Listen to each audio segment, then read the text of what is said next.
Neste momento, Deus, através desta emissora, leva até você mais um programa de fé, com mensagens, hinos e orações a seu favor.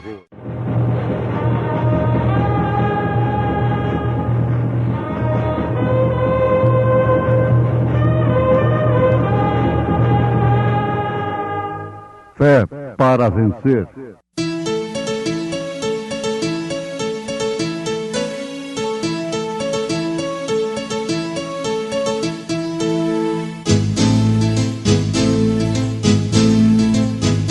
Mensageiro, Deus enviou seu profeta, seu profeta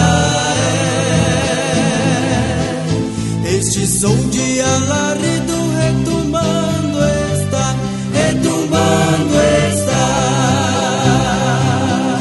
E as águias de Deus, e as águias de Deus já voando estão, já voando estão. Brana foi seu nome e Deus foi com ele, e Deus foi com ele. E a coluna de fogo sempre lhe seguiu, sempre lhe seguiu. A palavra ele pregou, a palavra ele pregou com fidelidade. Cristo nos resgatou da maldição da lei, fazendo-se maldição por nós. Porque está escrito: maldito todo aquele que for pendurado no madeiro, madeiro lavrado.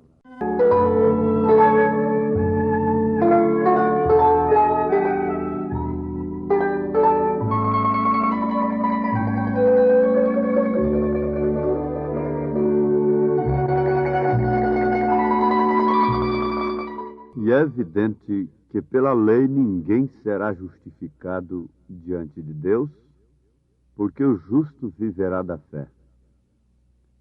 Ora, a lei não é da fé, mas o homem que fizer estas coisas, por elas viverá. Cristo nos resgatou da maldição da lei, fazendo-se maldição por nós, porque está escrito: maldito todo aquele que for pendurado no madeiro.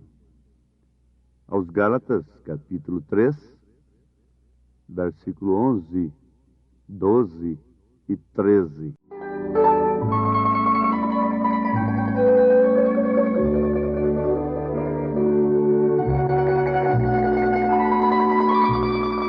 Ouvintes, filhos de Deus, aquele que escuta a palavra de Deus é de Deus. É, portanto, filho de Deus. Escuta não quer dizer somente no sentido de ouvir a palavra, escutar a voz, a pregação audivelmente. Não se trata apenas da audição. A audição é muito boa, é uma porta, na verdade, mas não é tudo. O que escuta, nesse sentido, é aquele que obedece, que pratica. Portanto, esse sentido, a audição, é uma porta, não é? Através desse sentido, da audição, nós ouvimos e entendemos que aquilo que ouvimos é a verdade. Aceitamos como a verdade e então damos tudo para obedecermos àquela verdade. É o que eu sempre digo. Se você crê que eu prego a verdade, então se assegure nisto como entre a vida e a morte. E se não, deixe-me falando sozinho. Não creia na minha pregação. Não creia em mim. Mas se você crê, então dê a sua vida pelo que você ouve, pelo que eu prego. Esta foi a convicção de todos os profetas de todos os apóstolos, todos os mensageiros de Deus, que são verdadeiramente enviados por Deus. Eles pregam a palavra e quem cuida dela, quem é responsável por ela, é Deus. Vamos meditar um pouquinho nesse instante e deixar que mesmo os nossos sentimentos sejam mexidos, assim, feridos, sensibilizados por esta culpa que Jesus tomou sobre si por causa de nós. Se você soubesse que alguém morreu por causa de você, sendo que aquela pessoa estava inocente, alguém morreu por um crime que você cometeu, eu creio que você nunca seria uma pessoa feliz. De maneira alguma. Você seria uma pessoa frustrada. Você seria uma pessoa de uma consciência carregada. A menos que sua consciência já estivesse tão cauterizada, você estivesse morto, com os sentimentos mortos. Então, quando nós sabemos e cremos que Jesus morreu, sendo ele puro e imaculado, não cometeu nenhum pecado, como diz a história, que Maria saiu batendo nos seus peitos, gritando: o que fez ele? O que fez ele? Quando ele estava sendo crucificado, injuriado, cuspido, pregado na cruz, ela perguntava: o que fez ele? O que fez ele? Em outras palavras, ela dizia: eu que merecia estar ali, não o preguem à cruz, preguem a mim, porque ele está sendo pregado ali por causa de mim, por causa dos meus erros, por causa do meu pecado. Então, somos os mais miseráveis dos homens, não? Somos infelizes quando deixamos o nosso sentimento ser traspassado por esta verdade. E um homem justo, tão justo, Deus encarnado, morreu por causa dos nossos crimes, por causa das nossas imundícias, tomando sobre si as nossas culpas. Não somos infelizes, não nos tornamos infelizes quando esta verdade traspassa a nossa alma e nos sensibiliza. Não. Sabe por quê? Na verdade, nós caímos em desespero, choramos os nossos pecados, nos arrependemos, mas nos tornamos as pessoas mais felizes do mundo. Isto porque, na verdade, ele tomou sobre si as nossas transgressões. Ele se fez maldição por nós. Ele foi pregado no madeiro, que foi lavrado especialmente por alguém. Sim, mas ele desceu à sepultura ainda, continuando. Mas ele ressuscitou. Ele ressuscitou e ainda vai mais adiante um pouco. Ele foi assunto aos céus. E ainda prossegue a coisa. Ele foi derramado sobre aqueles que se arrependeram de seus pecados, que sentiram o traspasse desta espada. Porque quando furaram o seu lado, traspassaram o seu lado, saiu o quê? Água, sangue e espírito. 3 testificando na terra. Quando esses 3 testificam na sua igreja, que somos nós, então nós somos identificados com o seu sacrifício. Somos justificados, santificados e nascemos de novo. Somos batizados com o Espírito Santo. Isto é o derramamento dele. Se ele não fosse, ele não poderia ser derramado sobre a igreja. O Espírito Santo é a pessoa de Cristo na igreja. Notemos que espécie de morte experimentou Jesus. Lendo em Deuteronômio capítulo 21, versículo 22, nós encontramos a seguinte ordem de Deus sobre os cadáveres. Quando também em alguém houver pecado, digno do juízo de morte, e haja de morrer, e o pendurares num madeiro, o seu cadáver não permanecerá no madeiro, mas certamente o enterrarás no mesmo dia, porquanto o pendurado é maldito de Deus. Assim, não contaminarás a terra que o Senhor teu Deus te dá em herança. Ele foi pendurado no madeiro. Ele teve que ser sepultado naquele dia, em obediência à lei, em cumprimento à lei, para que a terra não fosse maldita. Conforme a lei, ali estava todo o cumprimento da lei. Mas o mais importante de tudo é que, no cumprimento da lei, começaria agora aquilo que os judeus haviam rejeitado. Quando a lei foi cumprida, então a porta foi aberta para os gentios, para nós os gentios. O que disse Paulo? Para que a bênção de Abraão chegasse aos gentios por Jesus Cristo e para que pela fé nós recebêssemos a promessa do Espírito. Irmãos, como homem falo, se o testamento de um homem for confirmado, ninguém o anula nem o acrescenta.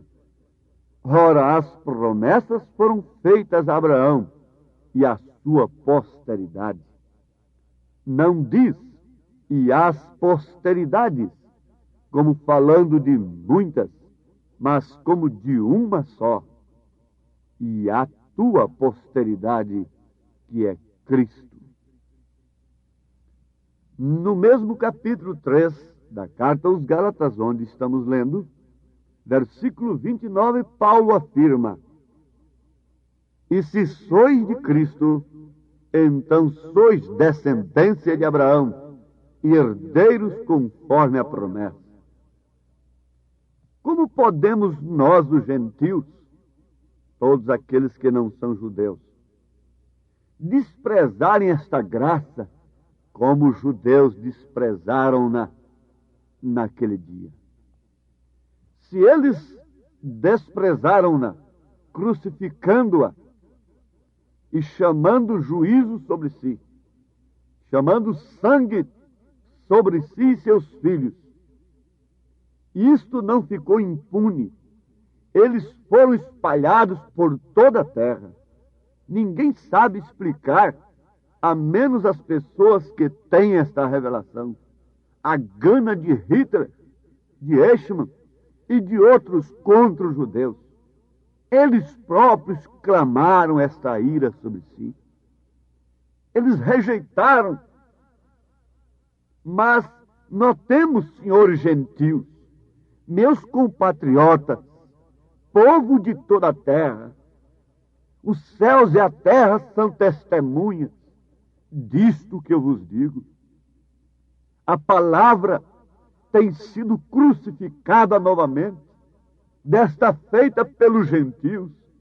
A graça veio em sua plenitude, a palavra revelada, o revelador do Apocalipse veio e revelou o Apocalipse, os 7 selos, por uma comissão direta de Deus com fenômenos celestiais, sinais nos céus, fotografados pelos cientistas da maior potência do mundo. Mas vocês deram crédito, senhores denominacionais. Quantos têm zombado daquela coluna de fogo fotografada sobre sua cabeça? Os senhores dão crédito em sua palavra? Os senhores dão crédito nesta mensagem? Natanael perguntou a Filipe: pode porventura vir alguma coisa boa desta banda, deste lado de Nazaré? Filipe disse: vem e vê. Natanael, sendo um predestinado, sendo um homem sem dolo, sem presunções, um homem que orava, não simplesmente no altar tradicional, mas debaixo de uma figueira, foi e viu que ele era o Messias. Mas quantos foram e não viram nele senão Belzebu?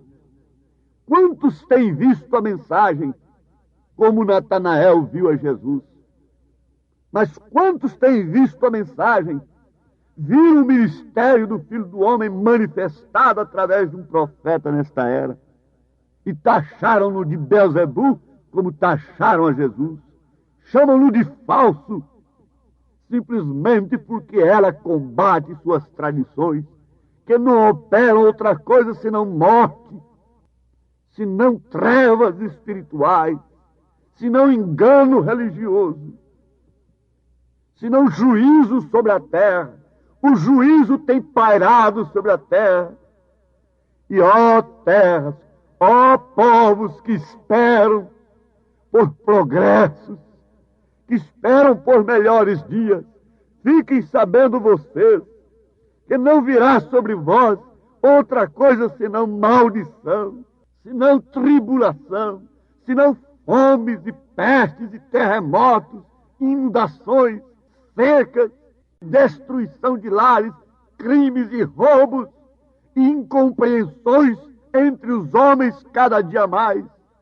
Isto será progressivo na terra, não em um país, mas em toda a terra, porquanto os homens que deviam apresentar a Cristo a esta humanidade o crucificaram, rejeitaram a palavra. Mas aqui está o juízo sobre vós.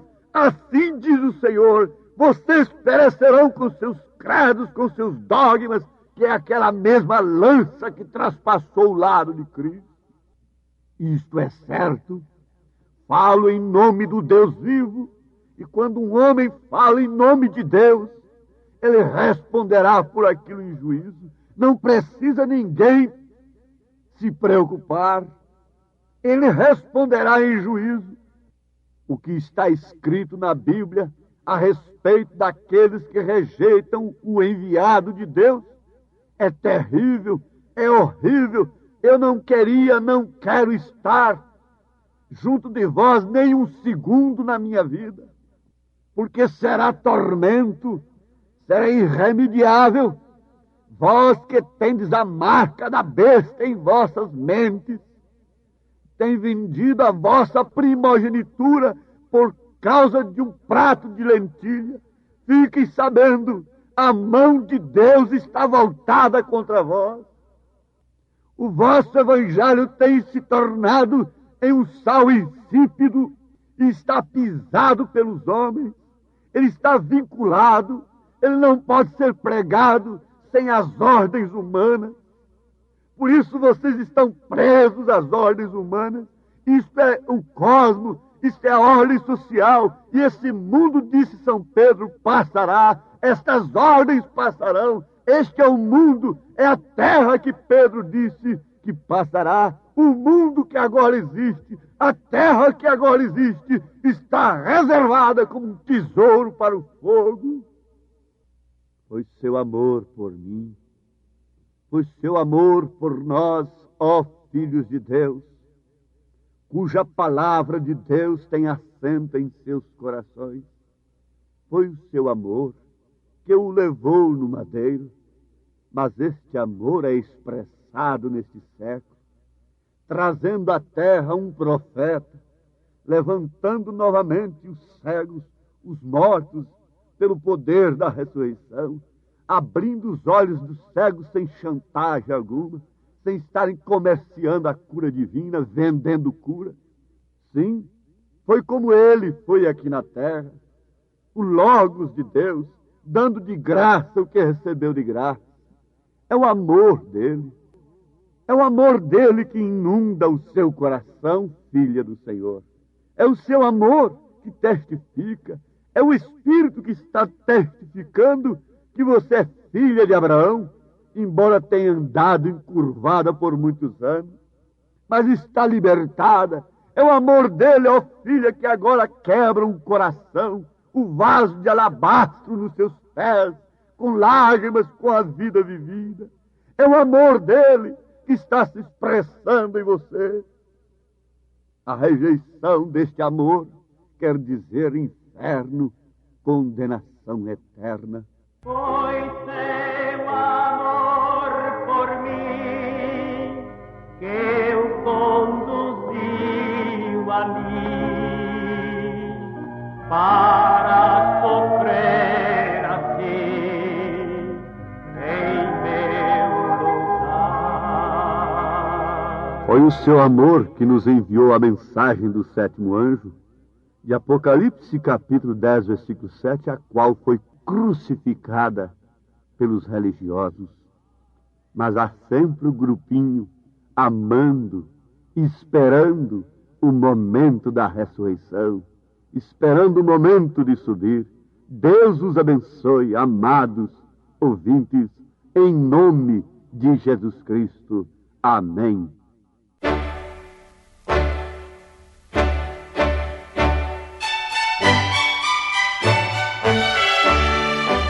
Ouvintes, escreva-nos pela caixa postal de número 15.020, 15020, CEP 74-501-970, Goiânia, Goiás. O nosso endereço na internet é www.apalavraoriginal.org.br. Volte a nos ouvir amanhã novamente, neste mesmo horário, nesta emissora, se o Senhor nos permitir, com fé no Filho de Deus, a fé que vence o mundo.